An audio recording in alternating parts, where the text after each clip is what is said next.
ओम शांति। 24 मार्च 2025।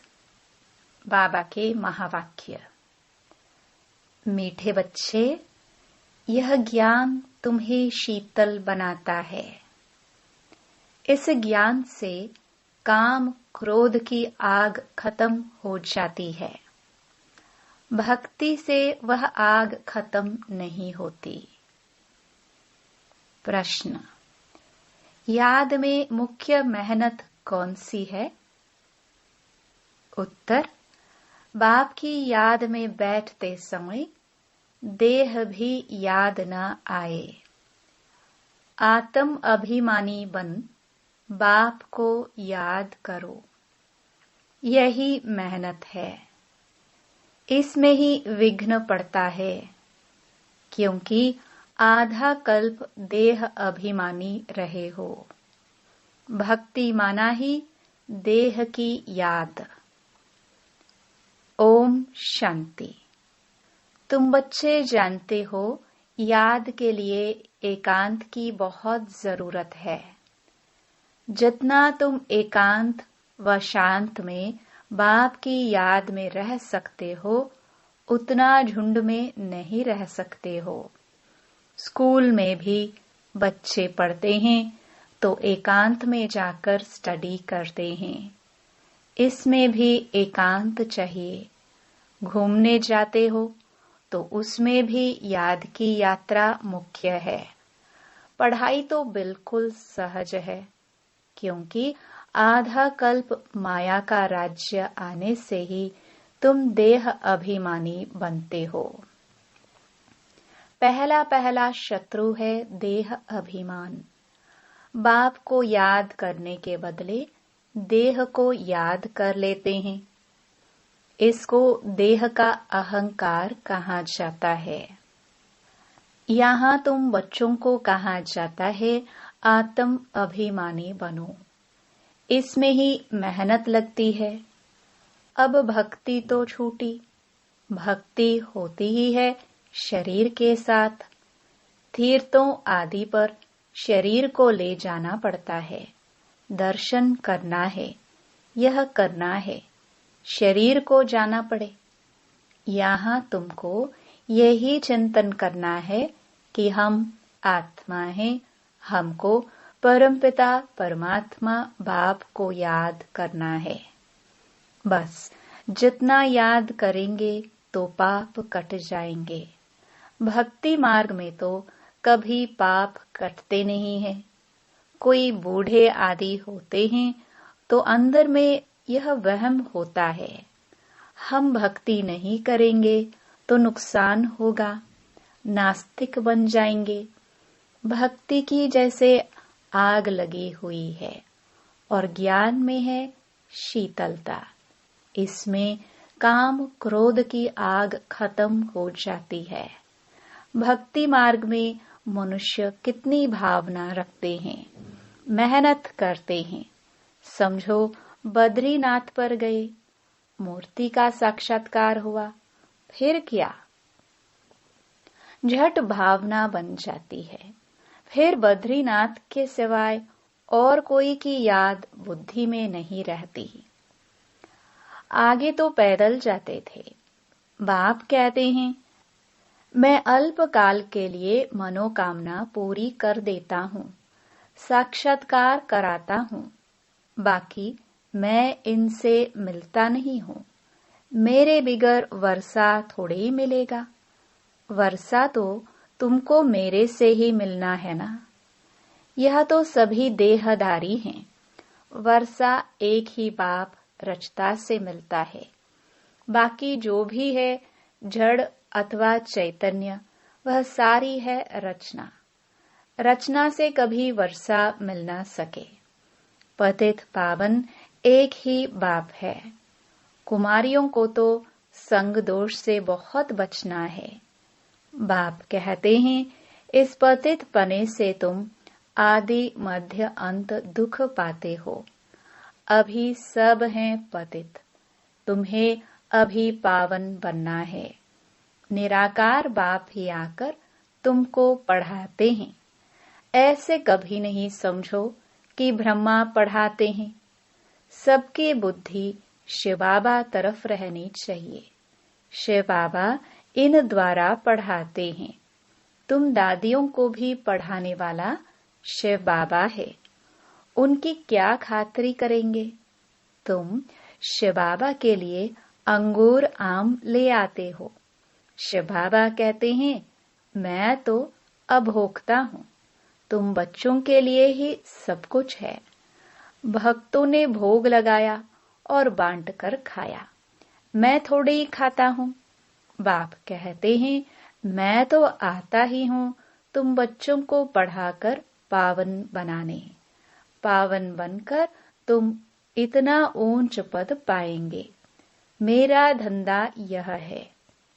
कहते ही हैं शिव भगवानुवाच। ब्रह्मा भगवानुवाच तो कहते नहीं हैं। ब्रह्मावाच भी नहीं कहते हैं। भल यह भी मुरली चलाते हैं, परंतु हमेशा समझो शिव बाबा चलाते हैं। किसी बच्चे को अच्छा तीर लगाना होगा तो खुद प्रवेश कर लेंगे। ज्ञान का तीर तीखा गाया जाता है ना। साइंस में भी कितना पावर है। बॉम्ब्स आदि का कितना धमाका होता है। तुम कितनी साइलेंस में रहते हो। साइंस पर साइलेंस विजय पाती है। तुम इस सृष्टि को पावन बनाते हो। पहले तो अपने को पावन बनाना है। ड्रामानुसार पावन भी बनना ही है, इसलिए विनाश भी नूंधा हुआ है। ड्रामा को समझकर बहुत हर्षित रहना चाहिए। अभी हमको जाना है शांति धाम। बाप कहते हैं, वह तुम्हारा घर है। घर में तो खुशी से जाना चाहिए ना। इसमें देही अभिमानी बनने की बहुत मेहनत करनी है। इस याद की यात्रा पर ही बाबा बहुत जोर देते हैं। इसमें ही मेहनत है। बाप पूछते हैं, चलते फिरते याद करना सहज है या एक जगह बैठकर याद करना सहज है? भक्ति मार्ग में भी कितनी माला फेरते हैं, राम राम जपते रहते हैं, फायदा तो कुछ भी नहीं। बाप तो तुम बच्चों को बिल्कुल सहज युक्ति बतलाते हैं। भोजन बनाओ, कुछ भी करो, बाप को याद करो। भक्ति मार्ग में श्रीनाथ द्वारे में भोग बनाते हैं, मुंह को पट्टी बांध देते हैं, जरा भी आवाज न हो। वह है भक्ति मार्ग। तुमको तो बाप को याद करना है। वो लोग इतना भोग लगाते हैं, फिर वह कोई खाते थोड़े ही है। पंडे लोगों के कुटुंब होते हैं, वह खाते हैं। तुम यहाँ जानते हो, हमको शिव बाबा पढ़ाते हैं। भविष्य में थोड़े यह समझते हैं कि हमको शिव बाबा पढ़ाते हैं।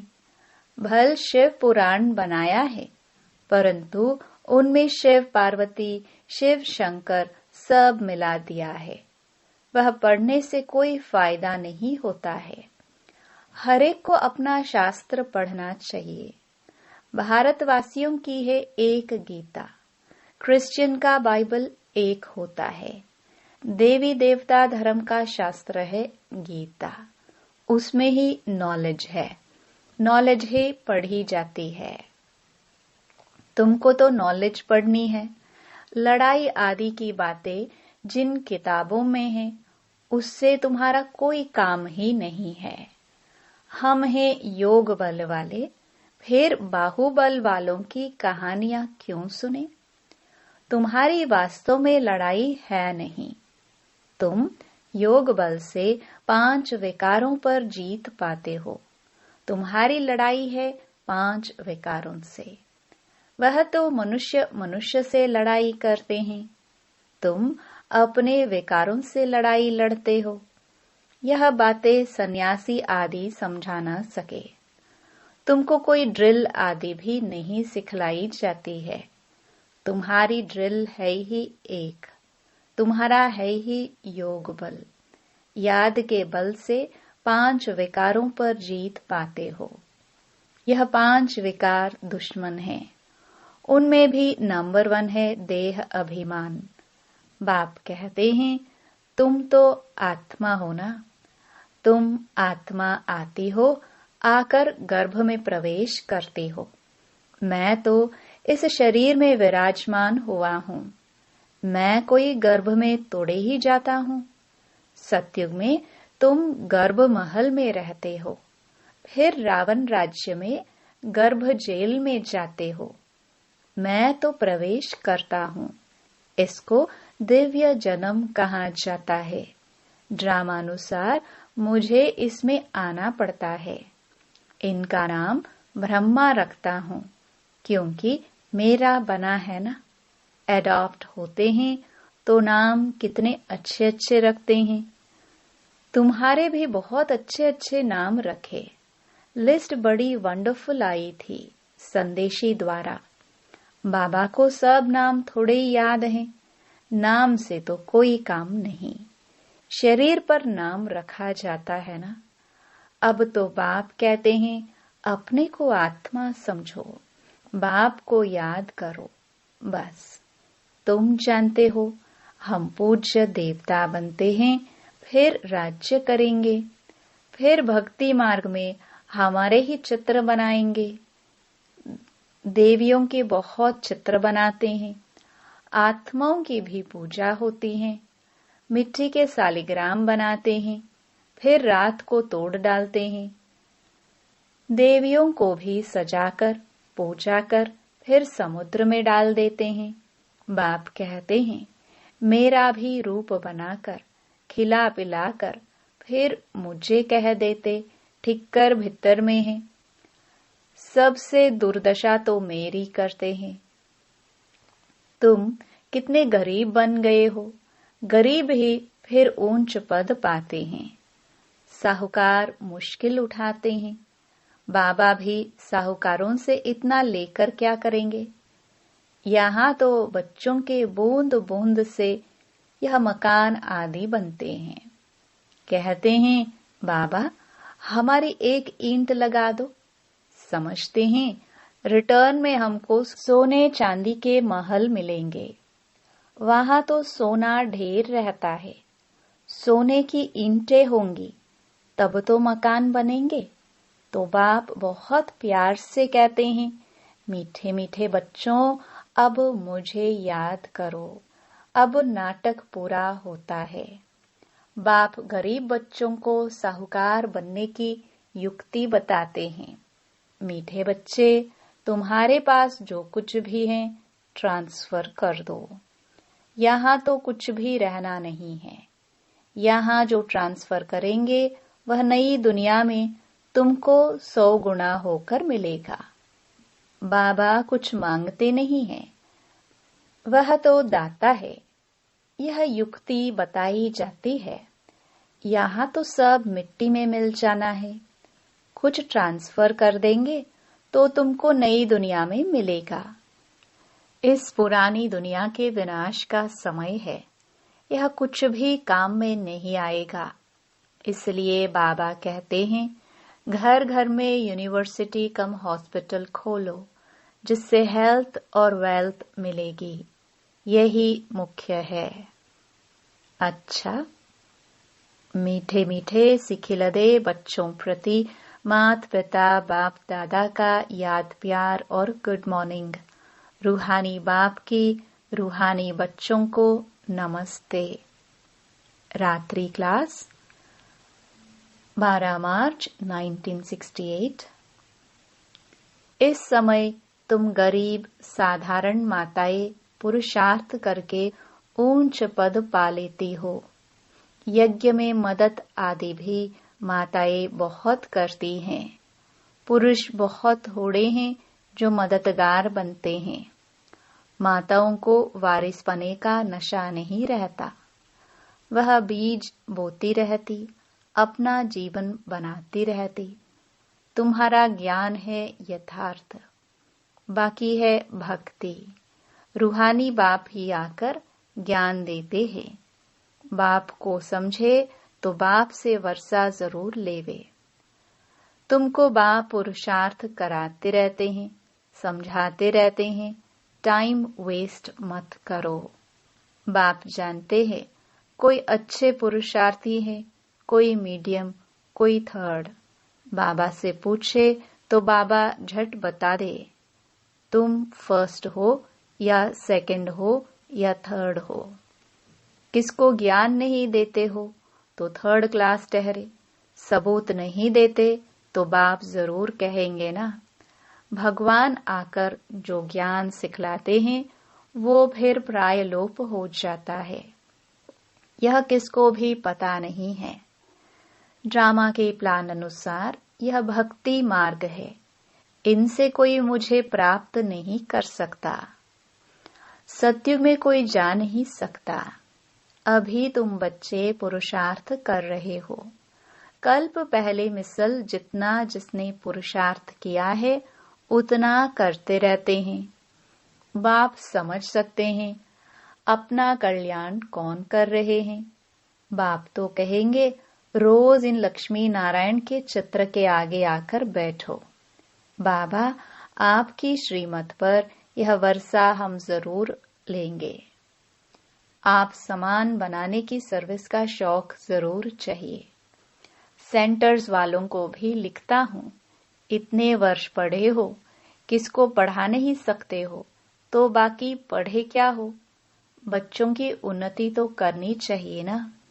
बुद्धि में सारा दिन सर्विस के ख्याल चलने चाहिए। तुम वानप्रस्थी हो ना।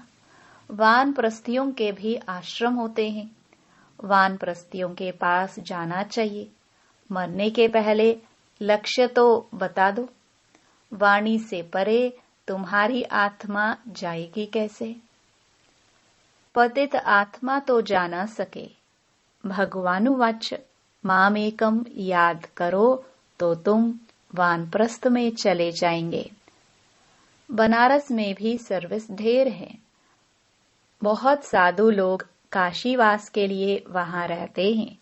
सारा दिन कहते रहते हैं शिव काशी विश्वनाथ गंगा। तुम्हारे अंदर में सदैव खुशी की ताली बजती रहनी चाहिए। स्टूडेंट हो ना, सर्विस भी करते हैं, पढ़ते भी हैं। बाप को याद करना है, वर्षा लेना है। हम अब शिव बाबा के पास आते हैं। यह मन मनाभव है, परंतु बहुतों को याद रहती नहीं है। सारी झरमुई झगमुई करते रहते हैं। मूल बात है याद की। याद ही खुशी में लाएगी। सभी चाहते तो है कि विश्व में शांति हो। बाबा भी कहते हैं उन्हें समझाओ कि विश्व में शांति अब स्थापन हो रही है। इसलिए बाबा लक्ष्मी नारायण के चित्र को जास्ती महत्व देते हैं। बोलो यह दुनिया स्थापन हो रही है जहाँ सुख, शांति, पवित्रता सब था। सभी कहते हैं विश्व में शांति हो। प्राइज भी बहुतों को मिलती रहती है। वर्ल्ड में पीस स्थापन करने वाला तो मालिक होगा ना। इन्हों के राज्य में विश्व में शांति थी। एक भाषा, एक राज्य, एक धर्म था। बाकी सभी आत्माएं निराकारी दुनिया में थी। ऐसी दुनिया किसने स्थापन की थी? पीस किसने स्थापन की थी? फॉरेनर्स भी समझेंगे यह पैराडाइज था, इन्हों का राज्य था। वर्ल्ड में पीस तो अब स्थापन हो रही है। बाबा ने समझाया था प्रभात फेरी में भी यह लक्ष्मी नारायण का चित्र निकालो। जो सभी के कानों में आवाज पड़े कि यह राज्य स्थापन हो रहा है। नरक का विनाश सामने खड़ा है। यह तो जानते हैं ड्रामानुसार शायद देरी है। बड़ों बड़ों के तकदीर में अभी नहीं है। फिर भी बाबा पुरुषार्थ कराते रहते हैं। ड्रामानुसार सर्विस चल रही है। अच्छा, गुड नाइट। धारणा के लिए मुख्य सार। पहला, संग दोष से अपनी बहुत बहुत संभाल करनी है। कभी पतितों के संग में नहीं आना है। साइलेंस बल से इस सृष्टि को पावन बनाने की सेवा करनी है। दूसरा, ड्रामा को अच्छी तरह समझकर हर्षित रहना है। अपना सब कुछ नई दुनिया के लिए ट्रांसफर करना है। वरदान, बाप द्वारा सफलता का तिलक प्राप्त करने वाले सदा आज्ञाकारी दिल तख्त नशीन भव। भाग्य विधाता बाप रोज अमृत वेले अपने आज्ञाकारी बच्चों को सफलता का तिलक लगाते हैं।